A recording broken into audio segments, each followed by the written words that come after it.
Hey everyone, welcome back to my channel tutti frutti. আজকের রেসিপিটি প্রায় সবার বাড়িতেই রান্না হয়ে থাকে, তবে বিভিন্ন পন্থা অবলম্বন করার জন্য তার টেস্টও হয় ভিন্ন রকম।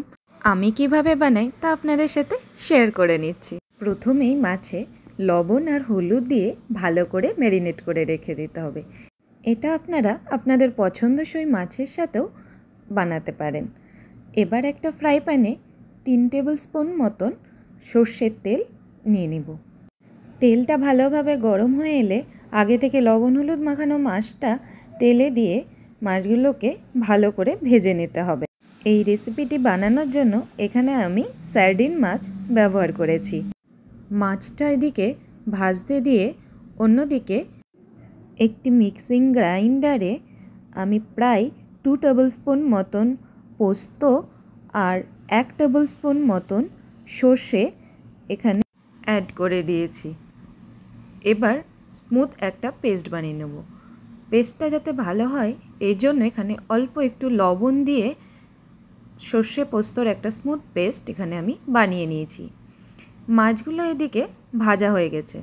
এবার মাছগুলোকে একটা প্লেটে তুলে নিতে হবে। এবারে ওই একই তেলেই আমি অল্প একটু কালো জিরে ফোড়নে দিয়েছি। তার সাথে পাতলা করে স্লাইস করে রাখা পেঁয়াজ কুচি এখানে দিয়ে পেঁয়াজটাকে ভালো মতো ভেজে নিতে হবে। পেঁয়াজটা যখন সফট হয়ে আসবে তখন এখানে 4 থেকে 5টা চেরা কাঁচা লঙ্কা অ্যাড করে দিয়ে আরও কিছুক্ষণ ভেজে নিতে হবে। পেঁয়াজটা যখন ভালোভাবে ভাজা হয়ে যাবে তখন স্লাইস করে রাখা টমেটো এখানে অ্যাড করে দিয়ে কিছুক্ষণ ভেজে নিয়ে অল্প একটু হলুদ গুঁড়ো অ্যাড করতে হবে। টমেটোটা যখন ভালোভাবে ভাজা হয়ে আসবে তখন আগে থেকে সর্ষে পোস্তর যে পেস্টটা সেটা এখন অ্যাড করে দিতে হবে। এবারে 3 থেকে 4 মিনিট মতন সর্ষে পোস্তটাকে দিয়ে ভালোভাবে কষিয়ে নিতে হবে। এবার যখন সর্ষে পোস্ত থেকে তেল ছেড়ে আসবে তখন অল্প একটু জল অ্যাড করে দিয়ে মশলাটাকে এবারে ফুটতে দিতে হবে।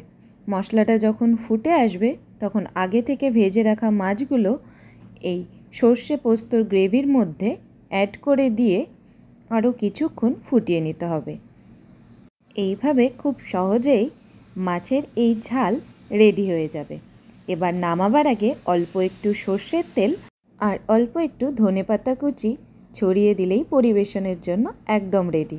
আপনাদের বাড়িতেও এই পদটি বিভিন্নভাবে রান্না হয়ে থাকে, সেটা আমাকে কমেন্ট বক্সে জানাতে ভুলবেন না। এই ছোট মাছের সর্ষে পোস্তর ঝাল গরম ভাতের সাথে সার্ভ করুন, জাস্ট জমে যাবে। রেসিপিটি যদি ভালো লাগে প্লিজ আমার চ্যানেলটি আপনারা লাইক শেয়ার আর সাবস্ক্রাইব করতে ভুলবেন না। Tata, bye bye.